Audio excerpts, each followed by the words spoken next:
Doctor Who vs. Scratchman, Part 3. "Come on!" Christopher shouted to the others from his boat. The Scarecrows had been chasing them for hours.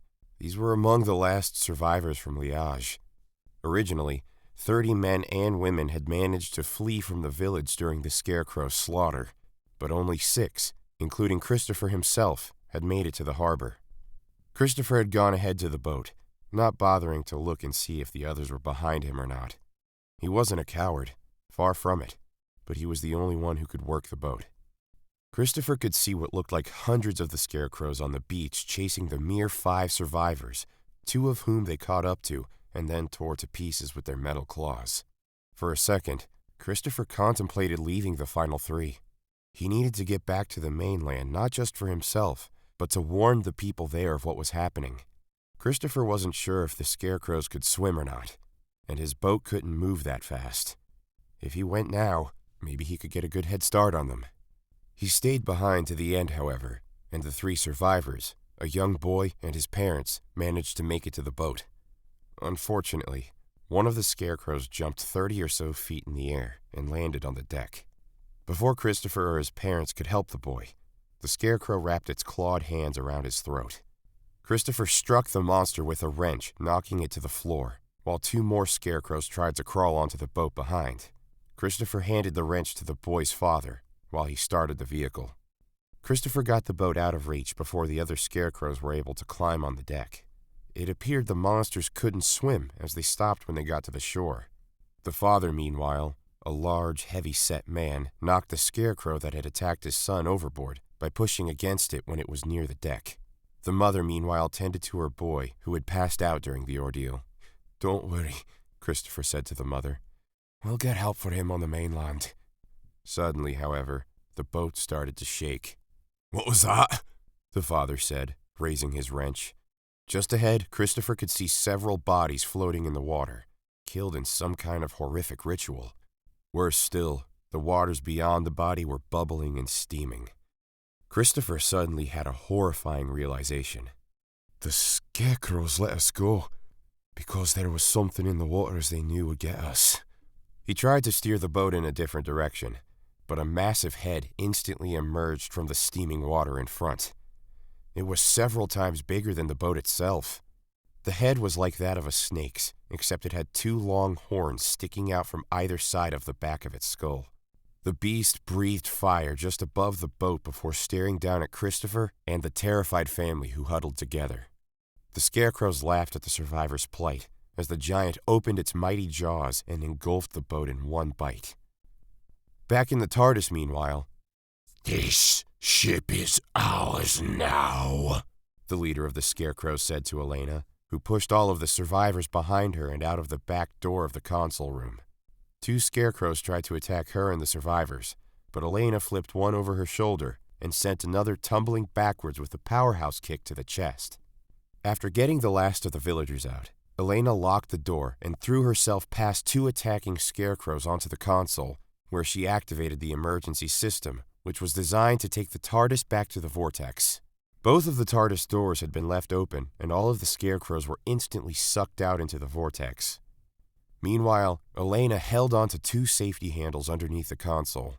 The doctor had them installed after a few accidents with the doors in the past. They put whoever held them into a state of temporal grace. As a result, Elena didn't even have to grip them that hard, while the other Scarecrows who clung to the TARDIS console and the walls with all their inhuman strength were pulled out in a matter of seconds. One of the Scarecrows did get a grip on Elena's foot, but she kicked at it furiously. At first, her feet went through its face as the beast faded parts of its body to survive, but when she landed one on its chest, it was sent flying out into the vortex with the others. Elena then shut the doors. She felt sick at having to condemn even those monsters to that fate. The Scarecrows wouldn't die in the vortex. They would be forced to float around through an endless void for all eternity. "What else could I have done?" she tried to rationalize to herself before pressing the fast return switch to take the TARDIS back to its previous location. Again, she may not have known how to properly pilot the TARDIS, but she evidently knew enough to use it to get herself out of a scrape or 2. "It's okay," she said to the survivors as she opened the back door. "They're gone." "How did you?" Miss Tulloch asked. You don't want to know, Elena said with regret. Outside, Elena could see that they had landed on a different part of the island. Damn, she said as she struck the TARDIS console furiously. God, this machine is so unpredictable. I don't know where we've landed. It could be 100 years in the past for all I know. No, we're still in Liège, Miss Tulloch said. We're just a few miles away from the church. I need to find the doctor. He's expecting the TARDIS to be where we left it. He could be in danger right now with no way of escape. I have to find him. You're just going to leave us, one of the men at the back said. He was short and bald, yet had a very strong build.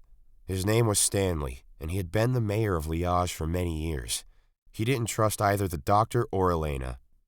To be fair, no one there really did, but Stanley always had trouble taking orders from others. He had kept quiet until now, however, as he had been ashamed at not being able to protect the village from the monsters. But now, he felt he had to speak up. We don't know who or what you are, Stanley said in anger. And you're just going to leave us in this strange place that those things already broke into. How do we know you're not in league with them? This could just be another one of their sick little games to make us think we're safe, and then those things will corner us here. Some of the other villagers started to look at Elena in a more suspicious way. Even in these circumstances, Stanley still had a way of swaying people. Look at her one eye and red hair. She's a demon, one scared villager shouted from the back. I'm not a demon. I'm not in league with those scarecrows. I'm in the same position as all of you. I'm scared. I'm fighting for my life. My friends are out there, and if I don't act now, they could die, Elena said. We're not being left in here, one of the villagers, an old woman from the back, shrieked. It's the safest place for you, Elena protested. If they're getting here, we're cornered. Outside, we at least have somewhere to run, Stanley protested. Besides, you're not the only one with people out there who might need help, he continued as he looked around at the rest of the survivors. Elena couldn't waste time arguing with them any further. They barely trusted her as is, and she didn't blame them. Here they were, cooped up in a strange-looking ship, with a woman who looked like a monster to them. Maybe they were right that it would be safer outside. Though Elena didn't like to leave the TARDIS unattended, the survivors wouldn't have been able to defend it anyway. Right. No point in arguing anymore. Let's go. I don't agree with you, but I can't waste any more time while the doctor and Yarrox might need my help, Elena said. Outside the TARDIS were the ruins of what looked like a little shop and a few houses. There were bodies strewn all over the street, all mangled beyond recognition. Some of the villagers cowered at the sight. Others looked away. One was even sick. Elena even already knew it was a mistake to bring the villagers along. Suddenly, the entire town began to shake violently, so much so, several of the buildings began to collapse. At the other end of the village, the Time Lord and his companion were both knocked off of their feet. Doctor, what's going on? Yarrox asked as he tried to help the doctor up. It's another dimensional breach, the doctor said. These blood rituals, whatever they are designed to break down the barriers between this world and theirs, he continued. The shaking stopped, but up ahead, the doctor could see cracks beginning to form in the streets. He went to examine one, and for a few seconds, he saw what looked like fire in between the cracks, before it turned back to normal. The walls between universes are weak. They could shatter any minute. I don't know what the Scarecrows are doing, but it seems they are draining the energy from the humans to break down the walls. One more ritual could bring forth whatever they want. The doctor was interrupted by the sounds of someone screaming in the distance. Please help me! Someone, for the love of God! The doctor pushed Yarrox into an alleyway and told him to be quiet, while he started to power up his gadget. The two time travelers saw a young boy, cut and bloodied, running by them. Behind him was a scarecrow riding a bicycle. Its flaming eyes and mouth lit up the dark road ahead. Excuse me, the doctor said as he ran out to meet the scarecrow, stopping it in its tracks. I'd like to have a word with you. You see, me and my friends, we came here for a little holiday, just the three of us. but it's not quite what we were expecting.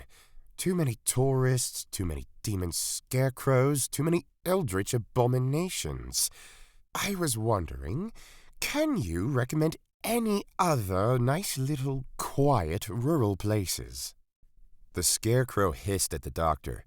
Strangely, it seemed more interested in the boy than the famous Time Lord. "I'm sorry, I didn't quite get the name of that place," the doctor said mockingly. The Scarecrow jumped off of its bike and grabbed the doctor by his lapels, hissing and roaring. "Ah, yes, I know the place. Lovely during this time of year," the doctor said flippantly before activating his gadget. The Scarecrow bent backwards in pain and staggered for a few seconds before reaching out for the doctor's throat with both hands. Yerox tried to pull the monster off the doctor, but it was no use. "Don't worry, Yerox. I have it all under control," the doctor said as he lightly pushed the monster's claws away from his throat and adjusted his suit. "It's now trapped in a force field that nothing can penetrate or control except this little gizmo here." "You did it, Doctor!" Yerox said with exalted relief. "Yes, well, my boy, when you've been around as much as I have, you—" Suddenly, the doctor noticed the boy the Scarecrow was chasing had left. "We have to find him."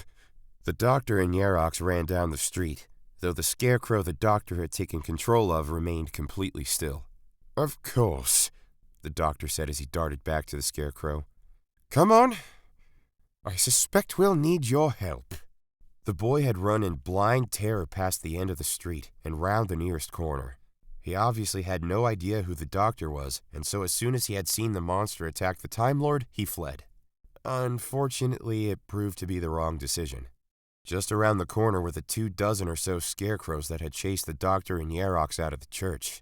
The abominations noticed the boy instantly and were quick to pounce on him. Within a few seconds, the boy was trapped under a horde of the undead abominations, clawing at him. He felt sure it was over and didn't even bother to fight back, when suddenly, one of the scarecrows screamed at the others to stop. "We need him alive for the final ritual, remember? You morons have killed just about everyone in this village we should have used." The creature put its hand on the boy's forehead and then burst into a fit of laughter. "I have a very special ritual for him," the leader of the Scarecrows said. Meanwhile, Elena and the other villagers had not encountered any scarecrows yet, as they were on the other side of the village. Along the way, however, one young woman had recognized one of the corpses as that of her husband. His face, like all the others, was mutilated beyond recognition, but she recognized the remains of the tattered suit he wore on the day of the attack. The two had only been married for a few months, but they had known each other since they were children. She ran towards his corpse and started to cradle it.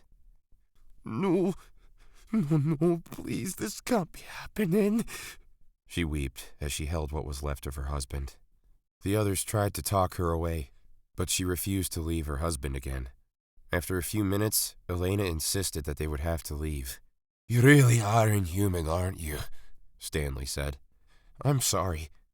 I wish there was something that we could do, but we can't just stand around here like sitting ducks whilst the doctor and Yerox are in danger," Elena said. Stanley refused to leave her, and an argument soon broke out between them, with most of the survivors taking Stanley's side.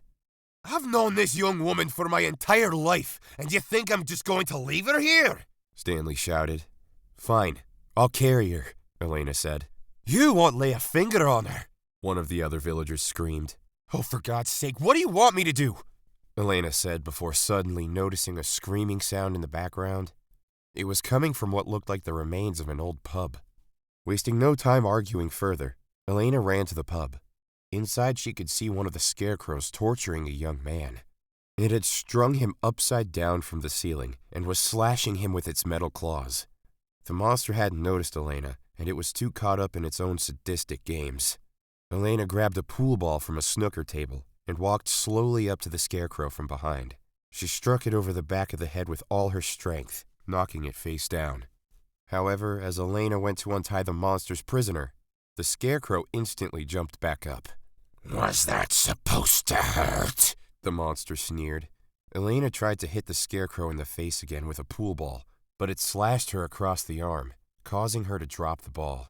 Elena then tried to kick the monster, but it easily caught her foot and sent her crashing to the ground with a smack to her face. The Scarecrow then started to slash Elena on the back, but she thrust herself backwards into the monster, sending it tumbling back. Elena then ran to a nearby table and picked up a large empty bottle of vodka, which she smashed over the Scarecrow's head to no effect, before leaping over it to the pool table, which she then rammed into the monster. She managed to push the creature back into a nearby wall, but the demon responded by smashing the table in half with one strike. The beast then tried to slash at Elena again with its claws, this time aiming for her throat. But she managed to duck in time and hit it over the head with part of the pool table before trying to untie the prisoner a second time. The monster, however, jumped up again, only this time it was too fast and held Elena from behind in a headlock. She struggled with all of her strength, but the demon held on tight and started to slowly dig one of its metal claws into her throat. Before it could slice her skin open, Stanley hit the monster over the head with a chair. Elena looked around to see several more of the survivors dogpiling on the monster, while others, including Mrs. Tulloch, helped the prisoner down.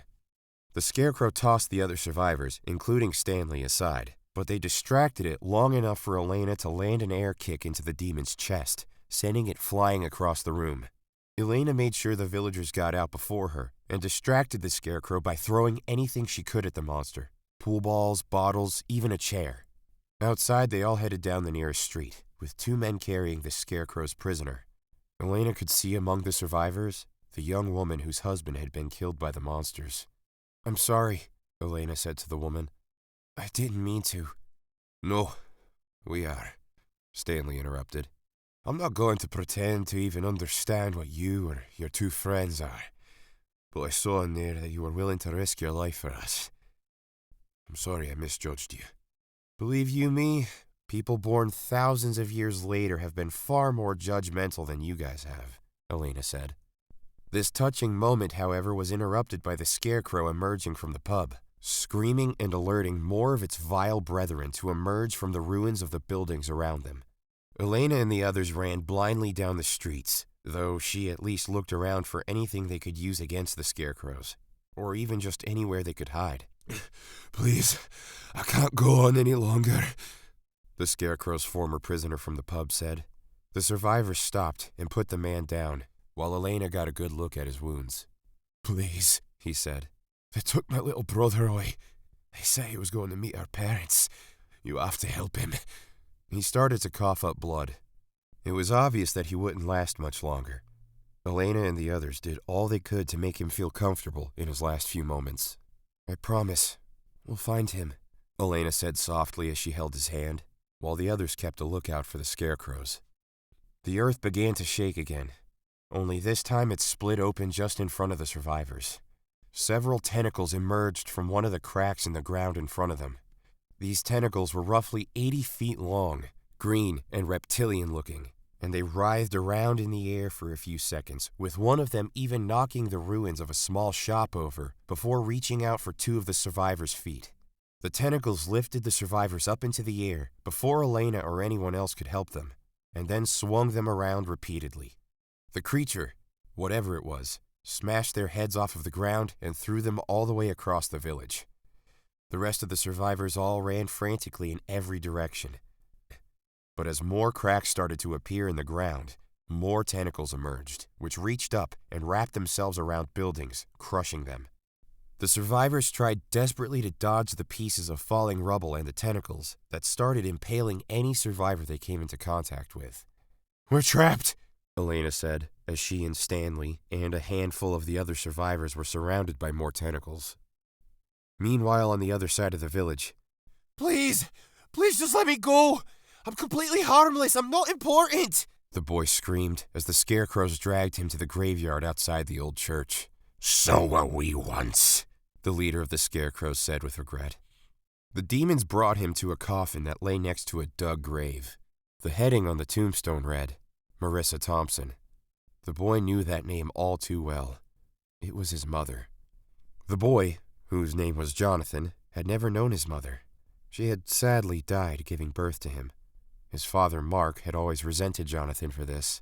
He was never violent to Jonathan, but he always made it clear that Jonathan's older brother, Kevin, was his favorite. When Mark had passed away just a few years ago, Jonathan didn't even attend his funeral. He felt that even in death, his father wouldn't want him there. "What do you want from me?"